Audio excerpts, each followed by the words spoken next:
Hello and welcome to the F1 News Zone, the show we round up all the biggest stories in Formula 1 right now. We are currently in the Monaco Grand Prix weekend, so here are the biggest stories right now in Monte Carlo. This week, Ferrari are feeling in a confident mood after their Imola revival. Imola has been all but confirmed to be dropped off the calendar for 2026, and we review all of the action from qualifying, including explaining all of the grid penalties for today's Monaco Grand Prix. If you're watching on YouTube, skip to the timestamp in the video to watch the story that you are most interested in. So, without further ado, let's dive in. Are Ferrari back? Well, after qualifying for the Emilia-Romagna Grand Prix this week, and it very much seemed as though no, if anything, they'd actually regressed. They started outside of the top 10 for the first time, I believe, ever around Imola. Both Charles Leclerc and Sir Lewis Hamilton were out in Q2, 11th and 12th, around a track where a lot of people were saying in the build-up to this one, including myself, that this would be a very difficult track to overtake around. Now, of course, there were a few things that happened after that. Ferrari definitely recovered from that point. They looked incredible during the race, and Hamilton was so close to getting a podium finish. He was chasing, he was hounding Oscar Piastri in those closing laps, just 1.4 seconds off of P3 despite starting outside of the top 10. Charles Leclerc, he got a little bit unfortunate with the safety cars and the VSCs. It left him a bit of a sitting duck in the latter stages on not the best tyres, but still managed to get P6. A very, very good result given where both of the cars started. So are Ferrari back? Is this cause for optimism? Well, yes, no, maybe, a bit of everything really, to be honest. I'm just going to give my thoughts in this one, guys. So if you caught my review of the race, and if you caught my also video after the race as well, going into how, Imola really showed that this is a track that should stay on the calendar for the foreseeable future in Formula 1. Its contract is out at the end of this season. This could well be the final Formula 1 race at Imola ever. There is no plans to come back here currently, according to Formula 1 themselves, and they've made a lot of noises really saying that we don't want 2 races in Italy. I want 2 races in Italy. I don't want 3 races in the US. I want 2 in Italy. I'd much rather have Imola than the likes of Las Vegas and Miami, to name just few. But I've already gone in depth many times going over that. But it was a lot easier to overtake around this track than a lot of people were saying it was going to be. It wasn't easy. Hamilton himself got stuck behind Kimi Antonelli in the opening stages of this race and really struggled to get ahead. In fact, Hamilton was actually one of just 2 drivers, I believe, him and Antonelli, who started on the hard compound of tyres. Certainly only the 2 at the front of the grid, anywhere around the top 10 anyway, and that allowed him to run longer. Because of that, he didn't have to stop as early as what Charles Leclerc did. Now, it actually looked as though Charles Leclerc was going to finish ahead of Hamilton in this one, but like I said, the VSCs and the safety car changed all of that. That altered the complexion of the end of the race. Now, it is promising in terms of obviously the pace of the car during the race. It looked very impressive. It looked like probably the 3rd fastest car on the grid. It was faster than the Mercedes. It was faster than the Williams, certainly, throughout the most part of this race, despite starting so far down the grid. But the problem comes with qualifying. Over one lap, this is not the first time that either Hamilton or Leclerc has failed to make it into Q3 this season.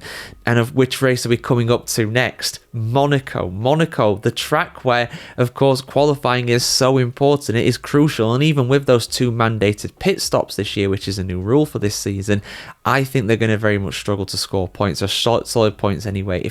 Especially if they qualify outside of the top 10 like they did at Imola, that'll condemn them really to probably a 8th, 9th place finish at best at that point. So it is promising in terms of their race pace, and that will suit them very well around the tracks that are coming up, with the exception of Monaco. We've got Spain, we've got Canada, we've got Silverstone.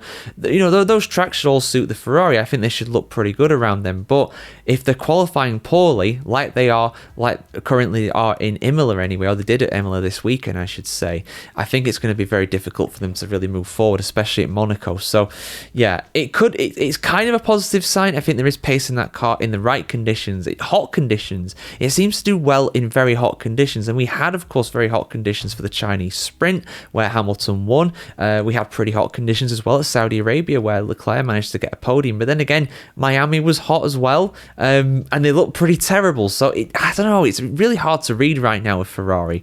Overall, I'd say they've probably got the 4th fastest car, but some tracks they look like they can beat the Mercedes, some tracks they look like they're slower than the Williams. So It's a very temperamental car, very hard to predict. But what are your guys' thoughts? Do you think this is the start of the Ferrari revival? This is back to getting challenging for podiums again? Or is this very much a flash in the pan? Your thoughts in the comments below as always, guys. So I've made my feelings very clear on Imola. I think it deserves to stay on the Formula 1 calendar for this foreseeable future. I think that this race this year proved that as well. I think we've had more hits than misses in terms of on-track action overall, I'd say, at this track. And I think as well from a fan's point of view, from also a optics kind of view on the telly as well, it's easily in the top half of circuits on the current Formula 1 calendar. There are a lot that deserve to be there less than what Imola does.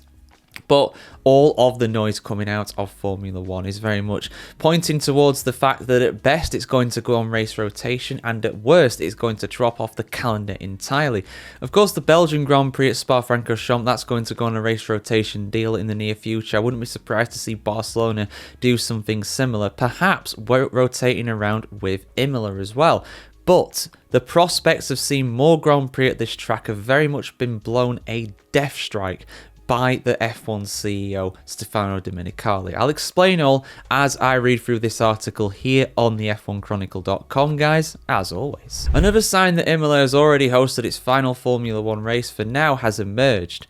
Formula 1 CEO Stefano Domenicali, who is an Imola native, said recently that with the annual calendar capped at 24 Grand Prix for now, it will be difficult for Imola to coexist on a calendar that also features Monza. McLaren CEO Zak Brown thinks that a solution could be for Imola to share a single rotational spot on the calendar with another European circuit, a solution already in place for the future of Spa-Francorchamps. I'd advocate for the elegant rotation solution here as well, Brown said at Imola last weekend, even if that's certainly easier said than done. Domenicali told the New York Times it's a possibility. We want to keep 2 or 3 rotational slots, no more, he said, but that's the only way to look to attract or be attractive to other places. As for 2026, however, it appears that all hope is basically already lost for Imola. La Gazzetta dello Sport reports that Italy's automobile club, the ACI, has allocated just €5 million per year for Monza between 2026 and 2032. As for Imola, the only allocated funding is €5.25 million for the 2025 edition that has already been raced and won by Max Verstappen. Losing these kinds of tracks is a shame, the Dutchman said after winning on Sunday. I mean, I don't blame him for saying that. He wins there every time. He's won there 4 times in a row. But in all seriousness, it is a great track that is loved by both the fans and the drivers. But of course, in Formula 1, one thing matters above all else: money. And they don't have enough of it, unfortunately. I get it from F1's side of things, of course, Verstappen continued. The tracks that we go to, you have to see it from a sporting and a financial side.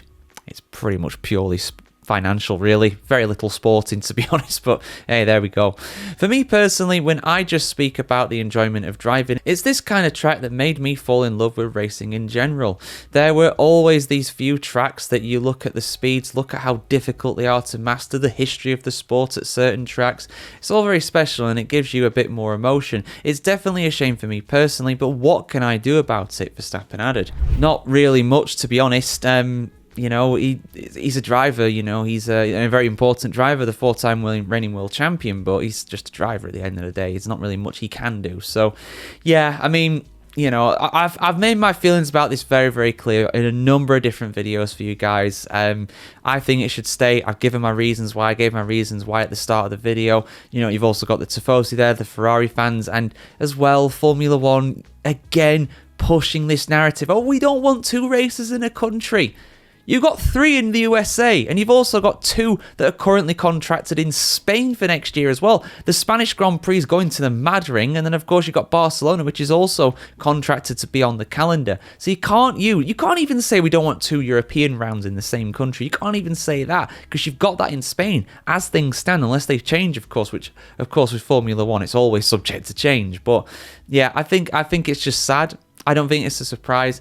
And I'll keep reiterating it because I want to make everybody aware. People who've not been following Formula 1 for that long may not be aware of the fact that when Liberty came in 2016 or 17 or whatever year it was they came in, when they came into the sport and took it over, they said, and I quote, "We will protect the European heritage races." Since then, we've lost France, Germany, Yeah, they brought back Imola, but they're about to get rid of it. And there's all kinds of noises about Barcelona not being renewed. Spa is going on a potential, well, it is going to go literally on the race rotation scheme. One of the cornerstones, one of the true classics has been there since 1950. Spa's going by the wayside. It'll go entirely in a few years, probably. It wouldn't surprise me at all if that deal does not get renewed, even on a rotational basis, after 2030, I think it goes to. So yeah, money talks, and that's all Formula One wants to listen to. It's a tale as old as time, but it just gets worse and worse. And instead, we get to go to Rwanda in Thailand. Yeah, great. I won't rule out us going back to Russia eventually as well. You watch that. You watch that. As soon as the special military operation, as they put it, is over, Formula One will go straight back to Sochi or Agora Drive, wherever we were meant to change to eventually. You watch, they'll be straight in there, no hesitation. But that's my opinion, that's my rant. I love Formula One, but my God, the people running it sometimes. Questionable decisions being made. But your thoughts in the comments appreciated as always, guys. I appreciate your input, but Formula One's input at this point, I don't even want to listen to them. It's just the same old story. It really is. So, believe it or not, the Italian media is stirring the pot of a potential sacking of Frederic Vasseur, the team principal of Ferrari. As soon as Ferrari have any kind of downturn, any kind of problems, there are rumours about the team principal being sacked. Would that be the right thing to do? Well, Charles Leclerc has publicly come out and backed Frederic Vasseur. He has faith in him to turn things around, but Ferrari are now reaching a pretty crucial time in the season. We're not that far away from the halfway mark of the season. And of course, we've got 2026 coming up, so should they switch to the 26 car? Should they shift all of their development, all of their R&D towards that car and abandon the 25 car? It's a very, very difficult decision to make. But let's have a look at what they've said here, guys. Got some quotes here on the F1Chronicle.com to share with you while I just keep myself on the screen. I'll put them on the side of the screen so you guys can have a look at them while I read them. But he's basically said the following on the whole thing to do with the 25 car and the 26 car. He said, probably Fred will have to make the decision whether it's the right time to move on and prepare for next season. What is wrong with this car? I wish I knew. Mattia Binotto has also come out in the media as well and said some interesting things. Of course, Binotto was sacked from Ferrari not that long ago. He said, and I quote, the scapegoat criterion is in force at Ferrari, but it doesn't solve the problem. And that's very true. And personally, I don't think that sacking Fred Vasseur would change anything. I think they should keep him. But whether they will or not is another matter, because Ferrari are very trigger happy when it comes to sacking team principals. But I don't think that's going to help. I really don't think that's going to help, especially midway through the season. That'd take a hell of a change. They typically only sack team principals. I think they've only really done it at the end of season, so I wouldn't expect anything to happen now. But if things don't improve, the pressure is just going to keep on mounting. Leclerc kept going as well when he was saying about Frederic Vasseur. He said, I've always said that I have total confidence in Fred, and I really think he is the person to bring back Ferrari to the top of the championship. He's really the person who can make it win. I've always said that, and I really hope that we'll succeed in bringing Ferrari back to the top together. And of course, there are rumours about Leclerc potentially leaving Ferrari as well, but again, don't see that in a month of Sundays. I really don't see him going, especially for next season. There's not really an open opportunity there for him. Where would he go? Where would he go? McLaren's on lockdown. Red Bull's a mess in terms of the second driver. He would never go there. Mercedes, they seem pretty locked down, to be honest. I don't see him going to Mercedes personally. That'd be a hell of a career move. He basically said when he got asked about it, I'm not thinking about leaving Ferrari. Not at all. Not a surprise he's not thinking about leaving Ferrari. Maybe one day he'll go somewhere else, but he does seem an intrinsic part of that team. He really, really does. And I think he's going to succeed there as long as they produce a good car. And that could come in 2026. But when are they going to change? When are they going to change development to 26 entirely? Well, answers on a postcard. We'll have to see what happens there with that. Anybody's guess, really. But it's not going to be any time completely soon. They are still working on the car. They are still working on updates. They've got a triple header right now. We had Imola last week. We've got Monaco this week. We've got Spain after this week as well. And crucially as well, you've got those front wing regulations being tightened. The flexi wings, of course, for Spain. So that's a big change in itself. So maybe they won't bring any parts to Canada. the race after. I believe it's Canada anyway, usually is this time of year. But yeah, your thoughts in the comments below, guys. Frederic Vasseur, stick or twist? The 20 Formula 1 drivers took part in the most important and the most difficult qualifying session of the year at Monaco. But what were the things that we learned? The 5 things that we learned, I hear you ask? Well, good job you came here. That's what this video is all about today. Here are the 5 main highlights and 5 main things that we learned from Monaco qualifying earlier today around the streets of Monte Carlo. So the first thing that we learned is that Mercedes had an absolute nightmare today. Kimi Antonelli, unfortunately, was the victim of a rookie error, a self-inflicted rookie error. It's very rare that he makes these rookie errors in Formula 1 this season so far, but unfortunately he made one today in qualifying for Monaco. He basically turned in too early for the Nouvelle chicane, hit the inside of the barrier with his wheel and unfortunately damaged the suspension, ended up in the wall. The red flags were brought out and he did make it through to Q2 because he set a fast enough time at that point, but unfortunately he took no further part because his car was damaged. And then unfortunately it wasn't much better for the other Mercedes of George Russell, who lines up in P14 because he had a engine failure or some sort of mechanical issue through the tunnel at the start of Q2, and yeah, he couldn't take any further part either. So really bad day for the Mercedes drivers, one with a rookie error and the other one unfortunately with a bit of a problem with their engine. So yeah, a real issue there for George Russell. But that meant that other teams had more of an opportunity of breaking into that top 10. And one of those teams that took full advantage were the Racing Bulls of Isaac Hadjar and Liam Lawson, who both start inside the top 10 tomorrow. Liam Lawson qualified in P9 while Isaac Hadjar qualified P6, but he moved up to P5 because of a grid penalty ahead of him. More on that very soon. But yeah, fantastic effort by the Racing Bulls, and hopefully finally Liam Lawson will be able to score some points in Formula 1 in 2025, so we'll have to see what happens there. But great for Racing Bulls, terrible for Lance Stroll though. Now his teammate Fernando Alonso got into Q3, did an excellent job this time around, but Stroll has had an absolute nightmare weekend. He already had a 1-place grid penalty for an incident with Charles Leclerc in practice, but he gets a 3-place grid penalty for blocking Pierre Gasly in Q1. And in truth, it didn't really make much of a difference at that point. He only qualified down in P19, a fully dismal effort from everybody's favourite Formula 1 Nepo baby. There, I said it. People call him a lot worse things than that, trust me. But yeah, terrible weekend for him so far. Might as well just go home at this point. You know, honestly, it's been an absolute shocker for him. But a great qualifying session in terms of pace anyway when it came to Ferrari. Now, Ferrari were looking really good coming into this. They looked very fast in free practice 2 on Friday afternoon. They looked fantastic as well during free practice 3 on Saturday afternoon too. And in qualifying as well, they looked pretty quick as well. Didn't quite manage to get pole position, did Charles Leclerc, for his home race, but he did manage to qualify in P2. Fantastic effort from him. But Hamilton also did an excellent job to qualify in P4, basically alongside the McLarens on the first and second row.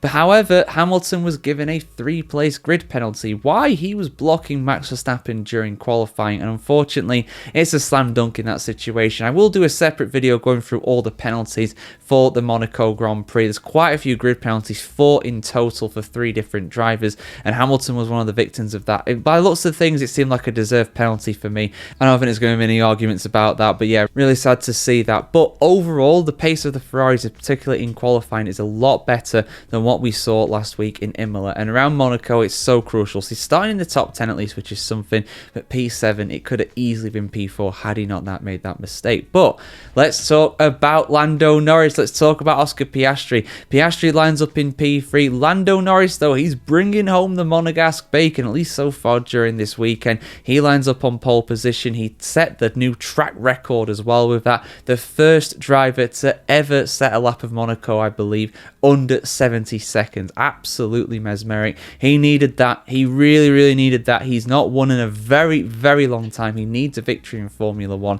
Absolutely no doubt about that. And that could very much be it this week. McLaren have not won around Monaco since 2008, since a certain Sir Lewis Hamilton managed to get the victory for what was then the Chrome McLaren. But Can the papaya cars stand on the top step of the podium at Monaco for the first time ever, at least the first time in the modern era? They might have done it way back in the day, back in the 60s or 70s when they were originally in papaya. Although I've not checked up the record books on that. You have to let me know in the comments as always on that, guys. But yeah, it looks good for Lando, looks good for McLaren, but Charles Leclerc will put up a stern test tomorrow, and Max Verstappen as well. He's in P4 now. He's moved up because of Hamilton's penalty. You can't rule him out of causing an upset. He is something else this season. He really is driving out of his skin, but can he get another win at Monaco? We'll have to wait and see. Who's going to win the race tomorrow, guys? Lando Norris, Charles Leclerc, Oscar Piastri, Max Verstappen, somebody else? It's going to be one of them, isn't it? It can't really be anybody else at that point. Let us know your thoughts in the comments below. Alright, so as usual, there are plenty of penalties at the Monaco Grand Prix. 4 in total for tomorrow's grid. I just wanted to go through them all with you guys and just explain why these drivers were given penalties, my thoughts on whether these penalties are fair, and how it also affects the grid as well. So we'll go in the order that these penalties were handed out. And the first one is for a certain Lance Stroll, who of course blocked and forced Charles Leclerc into a crash during free practice on Friday. If you haven't seen this incident, it's absolutely abysmal driving by Lance Stroll. I mean, the guy is having a terrible weekend. This is not even the only penalty that he's got. He's got 2 of them in total. It is rare to get a penalty during practice for an incident like this, but it absolutely deserved a penalty, did this. Lance Stroll gets a 1-place penalty for this. I must be honest, I think he deserves more than 1. If this is a 1-place grid penalty, then the bar very much is extremely high when it comes to bad incidents during practice, because yeah, it was a shocker really. His engineer said on the radio that, you know, you've got a Charles Leclerc coming up behind you, he's catching you quickly, move out of the way basically. He didn't hear that apparently, he didn't see him in his mirrors either, despite driving a bright red Ferrari. It's terrible driving from Stroll.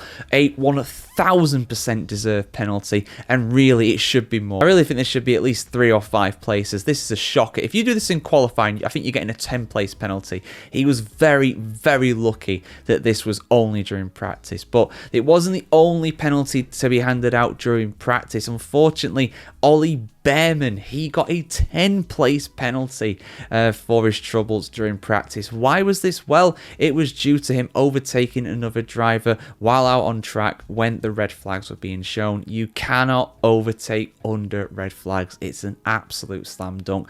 It is harsh, you may say, but there are red flags there, and especially around a track like Monaco, there is not a lot of space to overtake. There was presumably somebody out on the track that was not in the ideal position, so it could have caused an incident. The stewards take an extremely dim view on these sort of things, unfortunately. It's harsh, but it's also classic really for a rookie error, you have to say at that point. But yeah, he will learn from it. He won't do it again, I'm sure. I really do like Ollie, but unfortunately because of that, he is going to start dead last. Don't worry, I will get into the full effect of all these penalties at the end of the video. But from one of the most inexperienced drivers in Formula 1 to one of the most experienced, Sir Lewis Hamilton, he's got a 3-place grid penalty for tomorrow's race. But why is this the case? Well, it is because he unfortunately blocked Max Verstappen during a qualifying run when Hamilton was on a slow lap and Max Verstappen was on a fast push lap.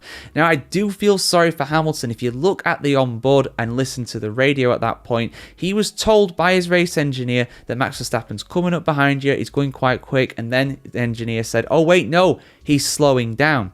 Verstappen did not slow down though, and this was going into the casino corner, and basically because of that, Lewis Hamilton sped up. He assumed that Max Verstappen was not going to catch him, or at least he was not on a flying lap at that point, but unfortunately for Hamilton, he was still on a flying lap. I don't know why his engineer gave that information to him. It was incorrect, and unfortunately he did block Max Verstappen. He had no idea that Verstappen was going to be there.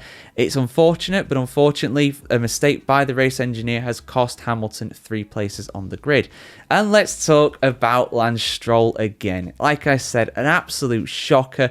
Got another penalty. This time during Q1, he blocked Pierre Gasly while Gasly was doing a qualifying run. So that is another 3 places. So in total, 4 places for Lance Stroll, 3 places for Sir Lewis Hamilton, and 10 for Ollie Bearman. But how does that change the order up? Well, it means that Hamilton's amazing P4 in qualifying, unfortunately, drops down to P7 because of this 3-place penalty. Further down the order towards the back, Bearman was last anyway, unfortunately. unfortunately, right at the back of the grid because of his 10th place penalty. And despite Stroll picking up another 3 places, I do believe that Stroll does remain in P19 despite the additional penalty to him. So yeah, those are why all those drivers got penalties. I haven't seen all of the incidents. I haven't seen the one between Stroll and Pierre Gasly, but in the case of Hamilton, that is a slam dunk. In the case of Ollie Behrman overtaking under the red flags is a slam dunk. There is nothing you can do at that point. And in the case of the first penalty to Lance Stroll,